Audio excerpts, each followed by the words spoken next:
Okay, so in this video we're going to make these earrings here, and we can see, so we're going to make these ones. So I'm going to take you through the steps, and this PDF is also available on our website, and I'll share the link in the description. Also, the colours that we've used for this particular pattern are available on the website too, as well as a beading kit. So I will share that with you shortly. So the other thing I wanted to mention before you get started with these earrings is tension is key. You'll see the earring on the right is quite structured compared to the earring on the left. And also we want an even point. So we want to ensure even stitching as we move through this pattern. And that might mean moving and jiggling the beads around a bit as you do that quite a tight stitch.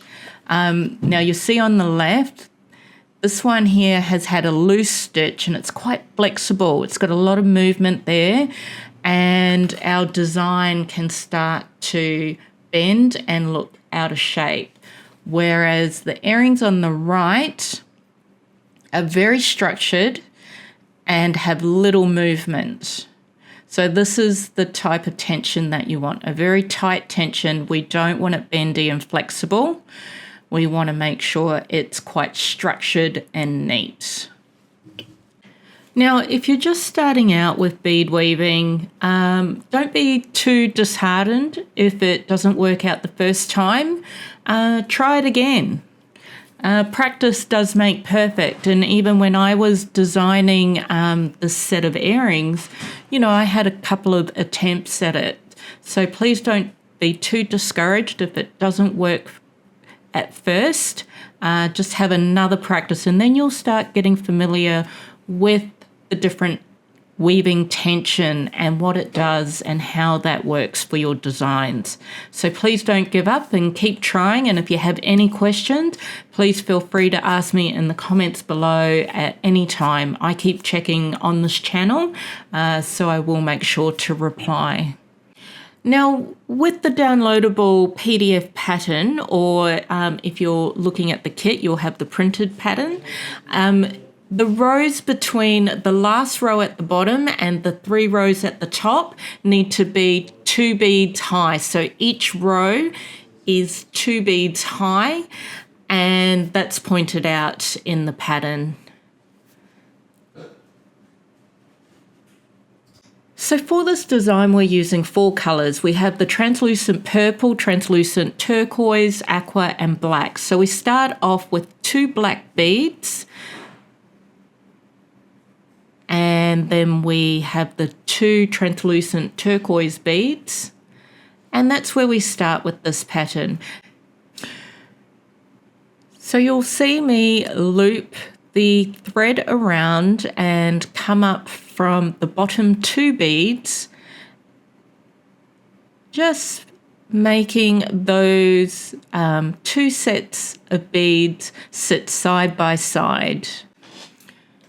Now this is the start of our first row, and the row we're starting from is the one right in the middle of the pattern. It's the longest row out of that diamond shape. And the reason why we do this is we can ensure that that longest row in the middle is straight. And by making that initial row straight, as we're moving through the other rows, we can ensure they remain straight as well. And we're quite even in the way that we're pointing up or down with that diamond shape. Now I'm going to continue weaving along with this first row, and I'll play some music in the background and I'll join back with you very shortly. So I hope you have your beading project in front of you and you're moving along as I move along at the same time.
Okay, so we've completed our first row, the longest row of that pattern. Now we're beginning the second row, working our way up to the top of that diamond.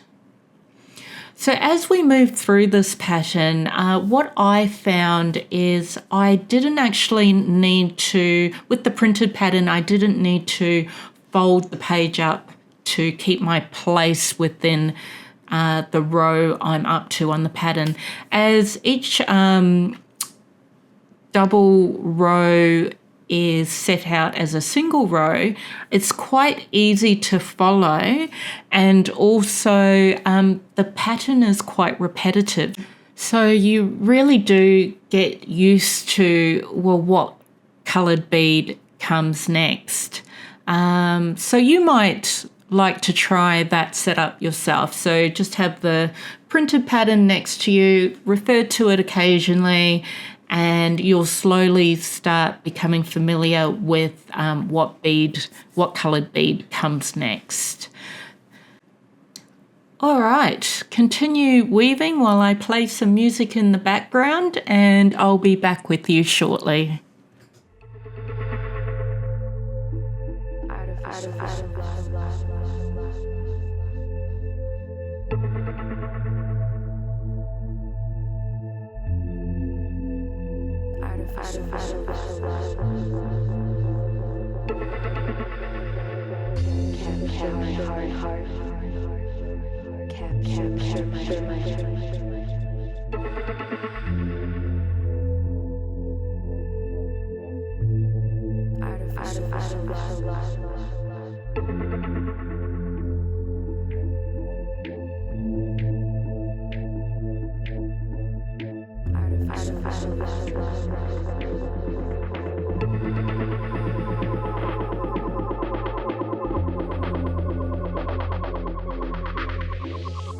Artificial love.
Artificial love.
artificial blood.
Okay, so we're starting to reach the top now. We're just going to tie a knot, and now we're doing the top part where we will attach the earring hook. So what we need to do for this is, see in the pattern we've got 3 beads on either side. So we need 6 beads all up on our needle.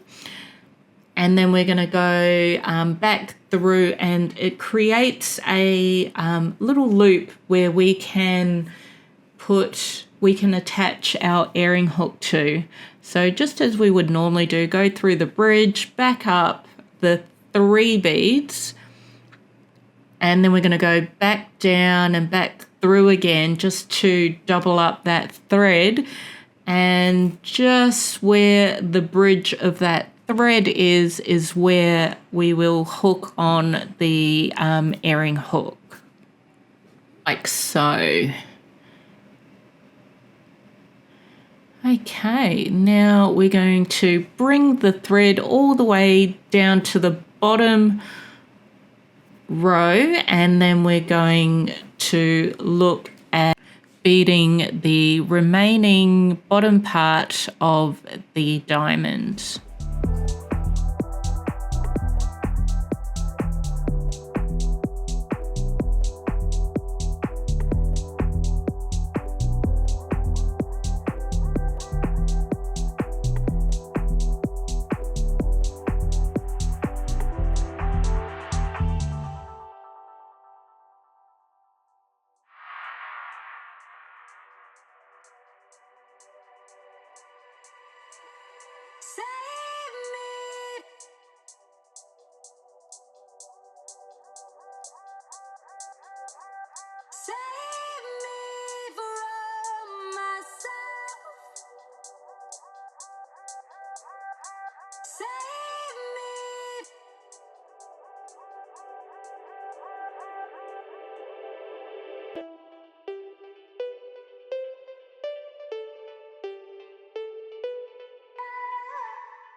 I don't really want to wonder if I'm really going under, under.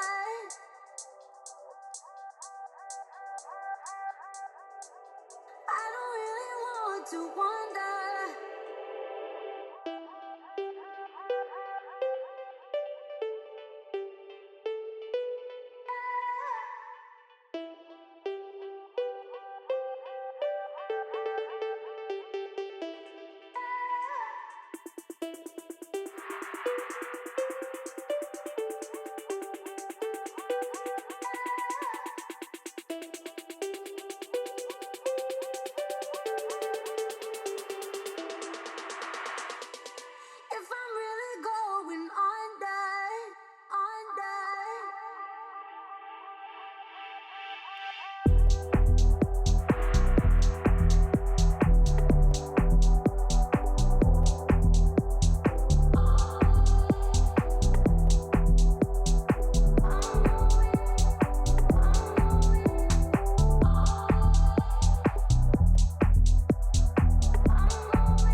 Okay, so we have reached the end of our thread. So we're just weaving that through the previous beadwork just to hold that thread in place, and then we'll just snip it close to the beads.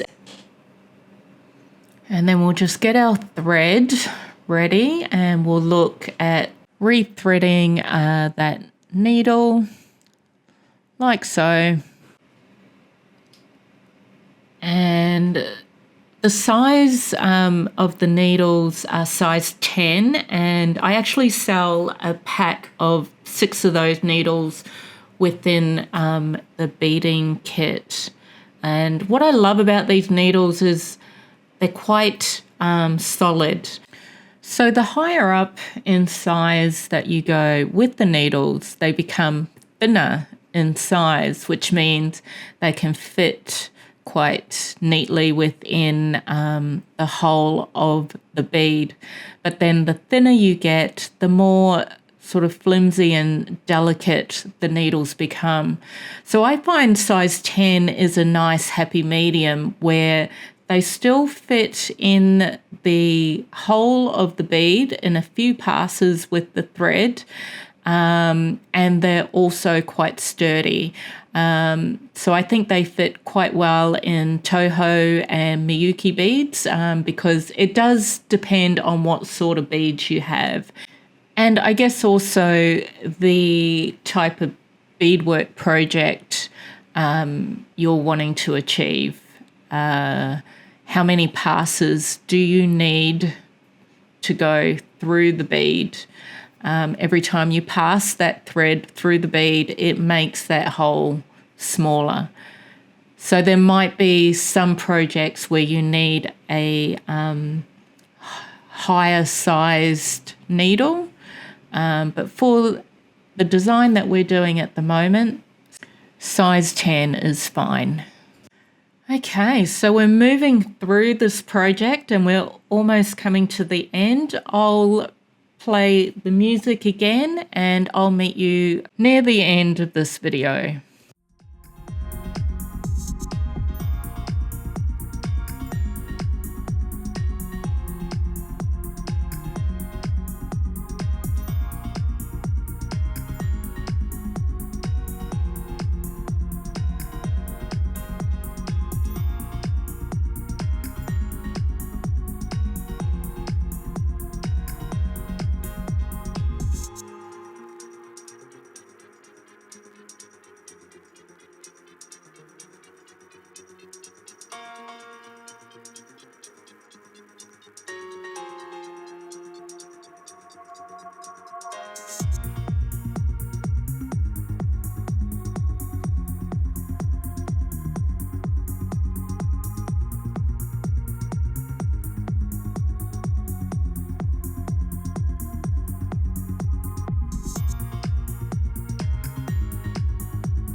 Okay, these are the finished earrings. I hope you enjoyed this bead-along tutorial. Like I said earlier, if you have any questions about this video, please pop your question in the comments below and I'll get back to you shortly.